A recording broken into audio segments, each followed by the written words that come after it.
Do you think addiction is a lack of willpower? You're completely wrong. In reality, it's a silent cry from a wounded brain, a desperate attempt to escape unseen pain. And here's the controversial part. Addiction might not be your enemy, but rather a guide to uncover the wounds that truly need healing. In this video, I will reveal the surprising connection between your deepest traumas, the vicious cycle that traps your mind, and how you can finally break free faster than you imagine. Get ready for a truth that will completely change how you view addiction. Addiction, when deeply analyzed, is more than an unconscious search for pleasure or a mere repetition of harmful behaviors. Above all, it is a desperate attempt to relieve human suffering. Both Carl Jung and Gabor Mate agree on this understanding. Addiction arises from the need to escape emotional pain, to fill an inner void that is often the result of unresolved traumas, emotional deprivation, or a profound sense of disconnection. For Jung, human beings possess an innate drive for wholeness, for the integration of all parts of the psyche. However, when essential aspects of our emotional and spiritual lives are ignored, repressed, or denied, internal imbalance arises. This imbalance generates existential suffering that, if untreated, leads to silent despair. In this context, addiction emerges as a temporary solution, a palliative for the pain of being disconnected from oneself and what Jung called the self, the most authentic and integrated expression of who we are. For this reason, he said that addiction is often a misguided search for transcendence, an attempt to achieve something that can only be found through a deeper spiritual or psychological journey. Gabor Mate, on the other hand, highlights the impact of trauma, especially the kind experienced during childhood. He explains that the suffering that leads to addiction is rarely superficial. On the contrary, it is rooted in formative experiences that shape the brain and emotions from an early age. When a child experiences neglect, rejection, abuse, or even the absence of consistent emotional care, they carry these wounds into adulthood. These wounds create an emotional void, a sense that something is missing, that the person will never be enough or worthy of love. Addiction in this case is not simply compulsive behavior, it is a survival strategy. It is how the mind copes with pain that feels unbearable. Why is addiction so effective as an escape from suffering? Because it provides immediate reward. Substances like alcohol or drugs, or even addictive behaviors like gaming or social media, trigger dopamine release in the brain, providing relief, even if temporary. This relief feels like a breath of fresh air amid internal anguish. However, as Mate points out, the relief that addiction brings is fleeting and superficial. It does not solve the root cause of the suffering, it only masks it. The problem is that over time, the need for relief grows and the cycle intensifies. The relationship between addiction and suffering can also be understood as a search for connection. Addiction often fills the void left by the absence of meaningful human relationships. A person who does not find emotional security in their interpersonal relationships or who lives isolated in their pain often turns to addiction as a substitute. It becomes a companion, a refuge, something that seems to offer the emotional stability missing from human interactions. However, this attempt to escape pain is self-destructive because it further distances the individual from their own essence. Addiction diverts attention from the real issues that need to be addressed: traumas, repressed pain, and disconnection from oneself. The initial pain that led to addictive behavior does not disappear. On the contrary, it is amplified by guilt, shame, and the negative consequences brought by addiction. The escape, therefore, becomes a dead end. The psychological causes of addiction are deeply connected to trauma, emotional deprivation, and imbalances in how the mind processes reality. Both Carl Jung and Gabor Mate offer complementary explanations for this phenomenon, revealing that addiction is essentially a response to inner suffering and an attempt to fill an emotional void. For Jung, addiction is a sign of psychic imbalance. He believed that humans constantly seek a state of wholeness, where all aspects of the psyche, both conscious and unconscious, are integrated. When there is a disconnection from fundamental parts of the self, individuals experience an existential void that manifests as emotional pain, dissatisfaction, or a lack of purpose. This imbalance can stem from emotional repression, societal or familial impositions, or internal conflict between who a person truly is and who they feel they should be. In this context, addiction emerges as an attempt to escape this pain. The substance or addictive behavior provides a temporary sense of comfort or relief, but at its core, it is merely a band-aid that does not address the underlying problem. One of Jung's most striking ideas is that addiction often reflects a frustrated spiritual search.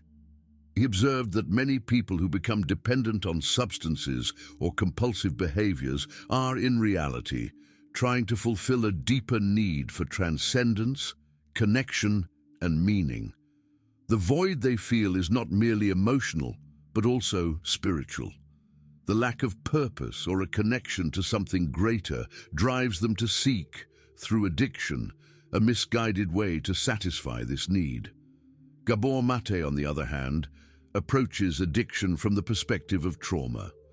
For him, addictions do not arise out of nowhere. They are rooted in experiences of emotional pain, often endured during childhood. When a child faces abuse, neglect, or rejection, they develop defense mechanisms to cope with the pain and insecurity. These mechanisms include dissociation, where the mind tries to escape an intolerable reality, and the search for comfort in any form available. Over time, these patterns evolve into compulsive behaviors. Mate explains that childhood trauma is not just an isolated event, but something that profoundly shapes how the brain functions. During formative years, the human brain is extremely malleable and relies on positive interactions with caregivers for healthy development. When these interactions are negative or absent, the brain regions responsible for regulating emotions, stress, and impulses can be impaired. This leaves individuals more vulnerable to seeking immediate relief through substances or behaviors that activate the brain's reward system. A central psychological cause of addiction, according to Mate, is emotional emptiness. Many people suffering from addiction feel that something essential is missing in their lives, a sense of belonging, love, or acceptance. This void can be a direct consequence of trauma or repeated experiences of emotional disconnection. For instance, children who grow up in environments where they do not feel seen or valued often carry this lack of connection into adulthood. They seek to fill this void with the temporary relief provided by addiction. Moreover, both Jung and Mate recognize that addiction is not necessarily limited to chemical substances. It can arise from behaviors that initially seem harmless, such as overworking, excessive use of social media, or obsessively engaging in relationships. What these behaviors have in common is the attempt to escape inner pain or avoid confronting parts of oneself that are difficult to face. Addiction, in this sense, is less about the object itself and more about the emotional relationship the person establishes with it. The nature of addictions goes far beyond the consumption of chemical substances like alcohol or drugs. While these are the most well-known forms of addiction, its essence lies in a pattern of compulsive and repetitive behavior, where the individual loses control over their actions. This includes not only substances but also behaviors that might seem harmless, such as excessive use of social media, shopping, gaming, eating, or even working. The central point of addiction is not the object itself, but the relationship a person develops with it and the negative impact it generates in their life. A fundamental aspect of addiction is the relentless pursuit of relief, A person struggling with addiction is constantly trying to escape emotional pain, an inner void, or discomfort they cannot bear. Whether it's a drug that alters brain chemistry or a behavior that offers momentary pleasure, the underlying goal is the same, a way to numb the pain and avoid confronting difficult feelings. Addiction, therefore, is not just a bad habit or a lack of willpower. It is a survival strategy, albeit an ineffective and self-destructive one in the long term. Another important aspect is the role of the brain's reward system in the formation and maintenance of addiction. When someone consumes a substance or engages in a behavior that triggers pleasure, the brain releases dopamine, a neurotransmitter associated with the sensation of reward and well-being. This mechanism, which under normal conditions is healthy and essential for survival, like eating or social bonding, becomes dysregulated in the context of addiction. The excessive release of dopamine creates a temporary sense of euphoria, but over time, the brain starts requiring increasingly larger doses to achieve the same effect. Thus, the addictive behavior intensifies and becomes harder to control. Beyond chemical substances, behavioral addictions also operate within this same reward system. For example, excessive use of social media can provide a sense of instant validation through likes and comments, which activate the brain's pleasure circuit. Similarly, impulsive shopping or even compulsive work can offer immediate relief from difficult emotions such as anxiety, loneliness, or low self-esteem. The person feels momentarily better, but soon returns to the same starting point, perpetuating a cycle of dissatisfaction and dependency. Another characteristic of addiction is the loss of control. Individuals often know their behavior is causing problems, whether personal, professional, or social, but they feel an increasing inability to stop. This happens because addiction is stronger than simple logical reasoning. It is rooted in deep emotional processes and brain chemistry. As a result, even when faced with negative consequences, such as broken relationships, declining health, or financial difficulties, the person remains trapped in the addictive behavior. Addictions also have a progressive and cumulative impact. At first, they may seem harmless or even beneficial, as in the case of someone who overworks and is rewarded for their productivity. However, as the behavior becomes compulsive and starts interfering with other areas of life, the negative effects become evident. What began as a way to alleviate suffering can end up causing even more pain, loneliness, and disconnection. A crucial point is that addiction is not an isolated issue. It is often tied to other aspects of an individual's emotional and psychological life. Frequently, it arises as an attempt to cope with trauma, insecurities, or the feeling of being disconnected from oneself and others. Although addictive behaviors may vary from person to person, they share the common trait of being a response to an unmet emotional or psychological need. The vicious cycle of addiction is a self-sustaining process that traps individuals in a compulsive repetition of behaviors or substance use, even in the face of negative consequences. This cycle is reinforced by the profound and lasting effects addiction has on the brain's chemistry and structure. Understanding how this process works is crucial to grasp the complexity of addiction and why it is so difficult to overcome. At the heart of the vicious cycle is the pursuit of immediate relief. When a person faces emotional suffering, emptiness, or stress, addictive behaviors or substances provide a quick and temporary reward, momentarily easing the pain or discomfort. This initial relief is experienced as pleasure or relaxation, an effect triggered by the release of dopamine in the brain. Dopamine is a neurotransmitter central to the brain's reward system, motivating behaviors that are typically beneficial, such as eating, socializing, or seeking new experiences. In the case of addiction, this system is hijacked, creating an artificial overstimulation that reinforces the behavior. Over time, however, the brain begins to adapt to this overstimulation. It reduces its sensitivity to natural dopamine levels, making it harder to derive pleasure from everyday experiences. This leads to what is known as tolerance, where the individual needs increasingly larger doses of the substance or more frequent engagement in the behavior to achieve the same level of relief or pleasure. Tolerance is one of the factors that perpetuates the vicious cycle, as the person finds themselves constantly chasing something that never seems sufficient. In addition to tolerance, another crucial effect is dependence. As addiction progresses, the brain begins to rely on the substance or behavior to function normally. Without the addictive stimulus, the person may experience withdrawal symptoms, which range from physical discomfort, such as tremors and pain, to psychological distress, such as severe anxiety and depression. These symptoms reinforce the need to continue using, not just to feel pleasure, but to avoid the pain of going without something that now feels indispensable. The vicious cycle also affects areas of the brain responsible for self-control and decision-making, such as the prefrontal cortex. This region is vital for regulating impulses and planning long-term behaviors.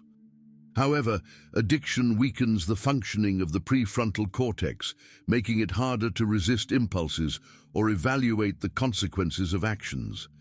This explains why individuals struggling with addiction often make decisions that appear irrational, even when they are aware of the harm their behavior is causing.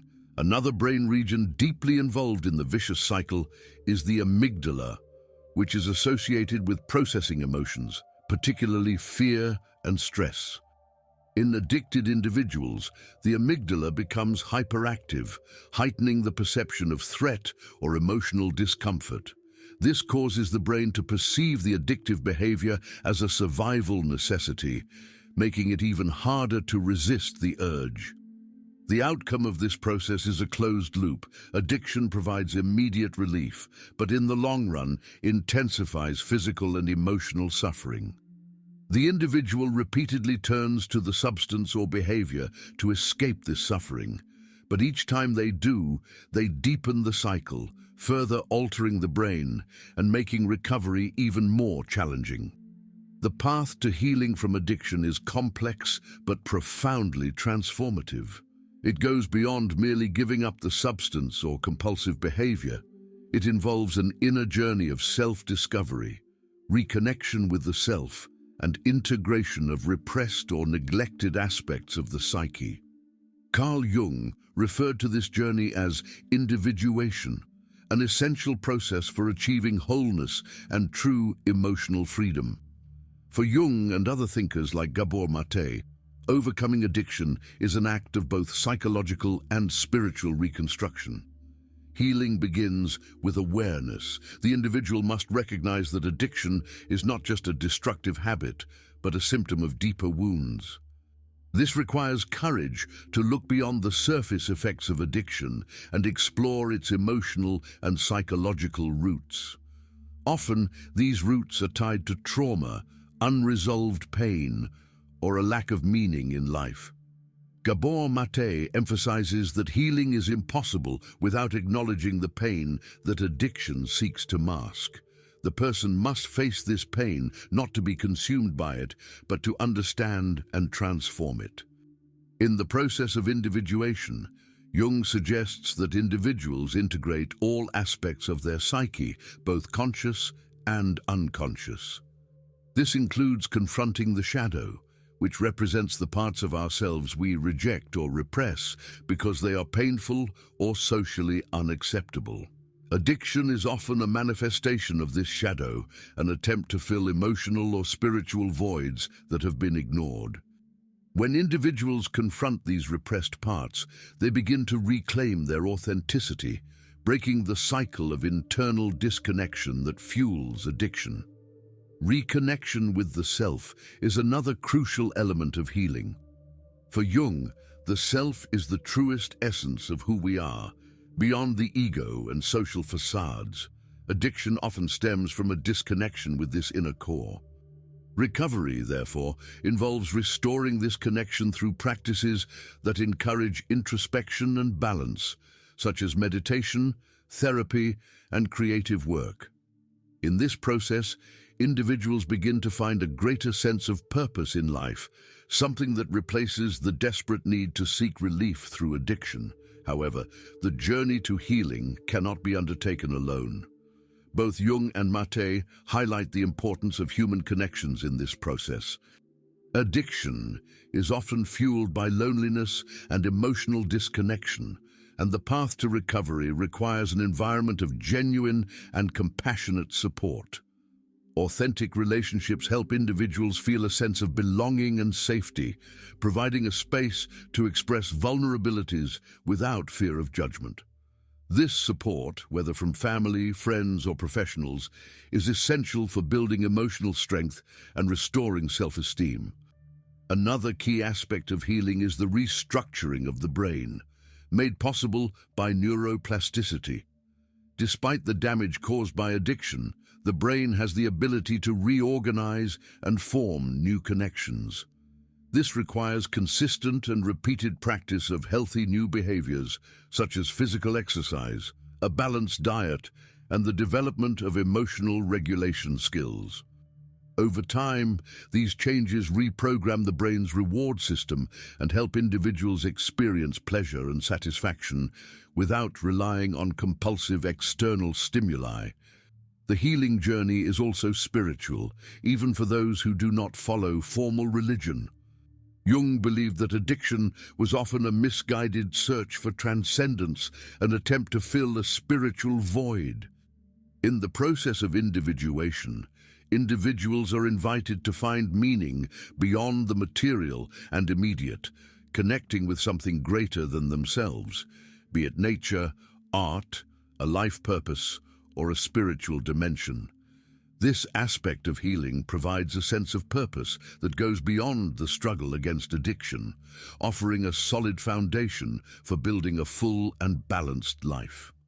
Addiction, according to Carl Jung and Gabor Mate, is far more than an issue of willpower or morality. It is an expression of emotional and spiritual suffering, an attempt to escape deep trauma and existential pain. While Jung emphasizes psychic imbalance and the spiritual quest, Mate focuses on the impact of trauma and brain alterations. Healing from addiction requires a holistic approach that goes beyond treating the symptoms to address the underlying causes. Jung's individuation process and Mate's focus on social support and resilience offer complementary paths to recovery. It is a long and challenging journey, but one that leads to transformation and self-discovery, enabling individuals to regain control of their lives and achieve wholeness. If this video has helped you see addiction in a completely new light and added value to your life, don't forget to subscribe to the channel. Here we dive deep into topics that transform how you view the world and yourself. Leave a like to help us reach more people who need this message, and share your thoughts in the comments. Your story might inspire others. And before you go, check out the videos on the end screen to continue exploring how to overcome challenges and create a fuller life. See you in the next video.